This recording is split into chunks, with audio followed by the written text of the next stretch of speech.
भारी कशमकश के बीच और कड़े मुकाबले के बाद बीजेपी के कमलेश प्रताप शाह ने अंततः छिंदवाड़ा जिले की अमरवाड़ा सीट को जीत लिया है। लेकिन उनकी जीत से ज़्यादा किसी के हार के चर्चे हैं और ये हार के चर्चे कांग्रेस के उम्मीदवार धीरज शाह के नहीं बल्कि 27 साल के एक युवा देवरावन भलावी के हैं। बगैर किसी संसाधन के सिर्फ युवाओं को साथ में लेकर देवरावन भलावी ने कुल 28,700 से ज़्यादा वोट इस उपचुनाव में हासिल किए। वो किसी की जीत या हार की वजह भले बने हों, लेकिन उन्होंने अपनी ताकत वहाँ पर बता दी है। आपको बता दें कि देवरावन ने 2018 के विधानसभा चुनाव में 18,000 वोट हासिल किए थे। 2 महीने पहले वे लोकसभा चुनाव में अमरवाड़ा विधानसभा से 23,000 से ज़्यादा वोट हासिल किए थे और अब उसी अमरवाड़ा से गोंगपा के उम्मीदवार के रूप में उन्होंने 28,732 वोट हासिल किए, जबकि गोंगपा के 2 अन्य उम्मीदवार भी मैदान में थे। अब सवाल ये उठता है कि ये जीत हार ये सियासत का अंग है। पहले हम आपको बता देते हैं कि चुनाव जीतने और हारने के बाद तीनों प्रमुख उम्मीदवारों ने क्या कहा। पहले ये बयान सुन लीजिए। ये जीत के मायने जीत है और विकास की जीत है। भारतीय जनता पार्टी ने जो जनता से वादा किया था कि हम अमरवाड़ा के क्षेत्र में विकास करेंगे, हमारी दोनों सरकारें की योजना अमरवाड़ा में पहुंचेगी। वहाँ के किसानों को पानी नहीं खेतों में, उसके लिए जनता ने वोट दिया है। वहाँ के घरों में बहुत परेशानी है।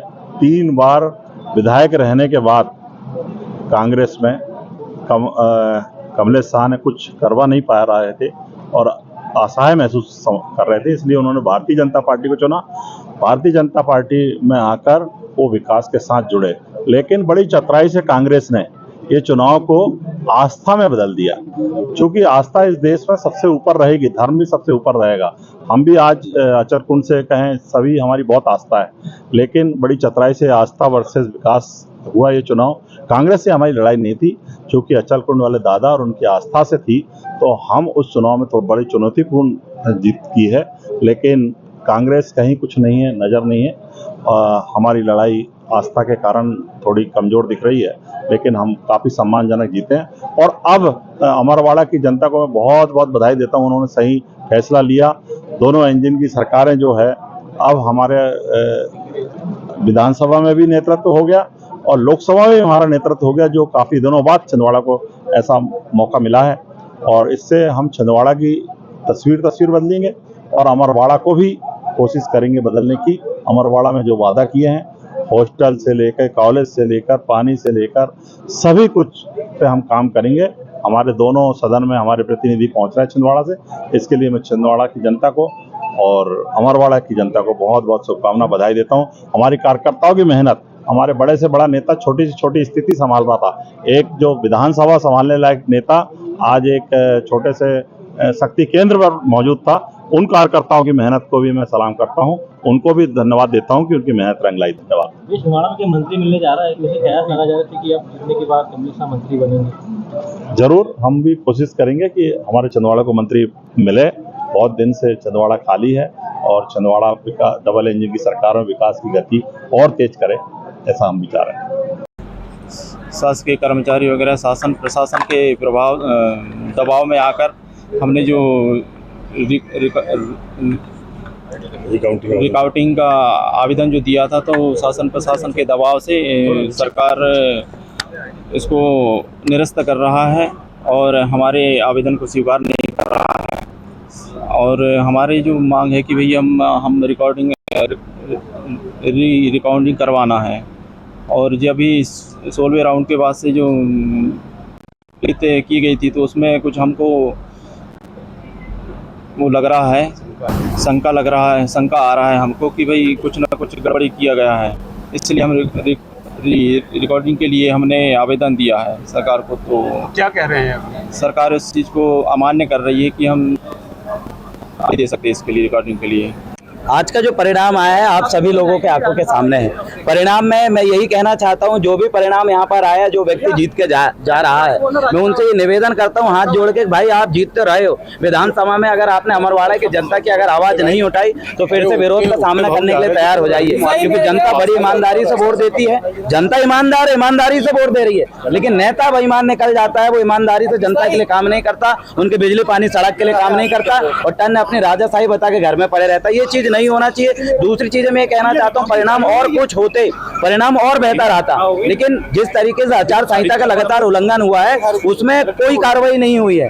सब लोग आवाज उठाते रहे, टन दारू पी के लोगों ने वोट दिया है। अभी रंगपुर में चले जाइए, वहाँ बीएलओ भी दारू पी के ऐसा लटक रहे थे, कितने ध्यान दिया, किसी को फर्क नहीं पड़ता। ना कांग्रेस आवाज उठाती, कांग्रेस, और ऐसा लगा मेरे को कि कांग्रेस ने विपक्ष की भूमिका निभाई नहीं है, बिल्कुल बीजेपी को समर्थन करिए। अब यहाँ जो आपत्ति दर्ज कर रहे हैं, यहाँ पर जो इन्होंने रिकाउंटिंग के लिए कहे कांग्रेस के लोगों, उनसे निवेदन करता हूँ कि आप इतनी मेहनत, जहाँ वोट डल रही थी वहाँ आपके कार्यकर्ता करते, फर्जी वोट नहीं डलती। यहाँ पर आकाश चौहान जी की फर्जी वोट डली है, जो दिल्ली में फोन आया भैया मैं नहीं था, लेकिन फिर भी वोट डली। ऑब्जर्वर साहब ने वीडियो देखी, उसको सही ठहराया। इतनी फर्जी वोट डली, कांग्रेस के लोग क्या कर रहे थे भाई, हम अकेले लड़े हैं। और ये भी हम कहना चाहते हैं, जो हमें परिणाम मिला 28,000 जो जनता ने विश्वास जताई है, उनको मैं धन्यवाद अदा करता हूं कि मैं राजा कमलेश साहब की तरह पार्टी तो नहीं बदला। मैं भी अगर कांग्रेस में चला जाता तो यार राजा साहब मुंह के खानी पड़ती, लेकिन मैं नहीं गया। मुझे अपने आप में विश्वास है, अपने आंदोलन में विश्वास है और अपने ईमान धर्म में विश्वास है। मैं जनता के साथ कभी धोखा नहीं करूंगा। भले ही राजा साहब जीत के विधानसभा जा रहे हैं, लेकिन मुझे विश्वास है कि ये पहले की तरह अगर शांत अगर रहे तो सड़क मेरे लिए खाली है। सड़क में लड़के विधानसभा तक आवाज पहुंचाना मुझे अच्छी तरीके से आता है। तीन बार विधायक रह चुके हैं जी, और तीनों बार विधानसभा में बहुत कम मौजूद रहे, ऐसा तो नहीं इस बार भी ऐसा हो। देखिए ये चीजें तो तय है, ये चीजें तय है, क्योंकि जब बोलना भी चाहिए जी, विरोध करना भी चाहिए। अगर आप जनता के जो वोट दे रहे हैं, विधायक बन के अयासी करने के लिए नहीं दिया जाता। जनता इस उद्देश्य से आपको वोट दे रही है कि आप उनके बच्चों के स्कूल आप देखिए, बच्चों के छात्रावास देखिए। आदमी सड़ रहा है, शरीर उनका मरचूरी नहीं है, अस्पताल है तो डॉक्टर नहीं है, डॉक्टर है तो मशीन नहीं है, मशीन है तो मशीन खराब पड़ी है, अगर रोड है तो रोड की पुलिया टूटी है, पूरी अव्यवस्थित माहौल है। अब फिर भी लोगों ने वोट दिया। इसका सबसे बड़ा कारण ये है कि उनकी उंगलियां डगमगाई तो उनका पैर डगमगाया था, दिमाग में किसी और चीज का नशा था, और वो नशा की वजह से फिर जनता भुगतेगी। लेकिन मैं नहीं उनको तड़पने दूंगा। उनके लिए मैं आज भी खड़ा हूं, पहले भी खड़ा रहूंगा, हारूं या जीतूं, लेकिन मेरा आंदोलन जारी रहेगा। मैं जनता की आवाज बनने के लिए चुनाव लड़ रहा हूं। मेरा विधायक बनने का कोई लोभ नहीं है। अरे मुझे 2000 भी वोट मिलती तो भी मैं उतने जोश और जुनून के साथ काम करता जितना मैं आज कर रहा हूँ। जैसा कि आपने आंदोलन उठाया, जी, तो दारू पकड़ाई है, हाँ, भूत प्रभारी पकड़ा है जी, इस पर प्रशासन ने क्या कहा? प्रशासन क्या कहा, कल भी हम आंदोलन करके बैठे थे। हमने तो तहसीलदार कार्यालय जो है वहां पर ताला लगा के बैठे कि आप जो दारू और वो सब हमने पकड़े हैं भैया उसमें कार्रवाई करिए, लेकिन जिला कलेक्टर महोदय को उन्होंने लिख के दिए, लेकिन कार्रवाई कुछ नहीं हुई। अब मेरे को समझ में नहीं आता प्रशासन इतनी डर क्यों रही है। संविधान के हिसाब से देश चलता है, किसी राजनीतिक पार्टी की तरफ हिसाब से नहीं। आज देवरावन भलावी विधायक नहीं बना, लेकिन याद रखिएगा जिस दिन अगर मैं विधायक बनूंगा ना, तो इन सारी चीजों में अंकुश कैसे लगाया जाता है मुझे अच्छी तरीके से पता है। तो आपने सुना कि जीत और हार पर किस तरीके के रिएक्शन आज अमरवाड़ा में सामने आए, लेकिन अब चर्चाएं पूरे प्रदेश भर में देवरावन भलावी की हो रही हैं, क्योंकि 27 साल के इस नौजवान ने आदिवासियों के मुद्दे पर पहले कमलनाथ को चुनौती दी थी, फिर बीजेपी को चुनौती दी। ठीक है, संसाधनों के अभाव में भले वो हार गए, तीसरे स्थान पर रहे, लेकिन आप कल्पना कीजिए कि अगर कांग्रेस बांसवाड़ा की तर्ज पर देवरावन भलावी को सपोर्ट कर देती तो यहाँ बीजेपी को मुश्किल खड़ी हो जाती और ये सीट बीजेपी के हाथ से जाना तय थी। लेकिन कांग्रेस अपने ईगो में रही और बताया जाता है कि देवरावन भलावी और कांग्रेस के बीच बातचीत भी हुई थी। कांग्रेस ने कहा था कि वो कांग्रेस के टिकट पर चुनाव लड़ रहे, लेकिन देवरावन भलावी ने इनकार कर दिया। उन्होंने कहा कि गोंगपा यानी गोंडवाना लैंड का एक मूवमेंट है और वो मूवमेंट से जुड़े हुए हैं, उससे गद्दारी नहीं करेंगे, किसी भी पार्टी के साथ नहीं जाएंगे, आप सपोर्ट दीजिए। लेकिन कांग्रेस ने ऐसा नहीं किया, कांग्रेस को उसका खामियाजा भी भुगतना पड़ा।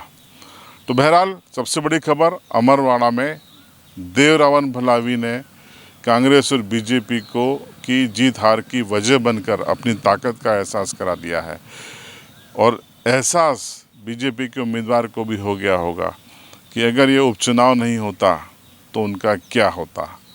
आप क्या सोचते हैं, कमेंट बॉक्स में ज़रूर बताएं। देवरावन भलावी के भविष्य को लेकर आपकी क्या राय है वो भी कमेंट में बताएं। चैनल पर नए हों तो चैनल को सब्सक्राइब ज़रूर करें और बेल आइकन ज़रूर दबाएं।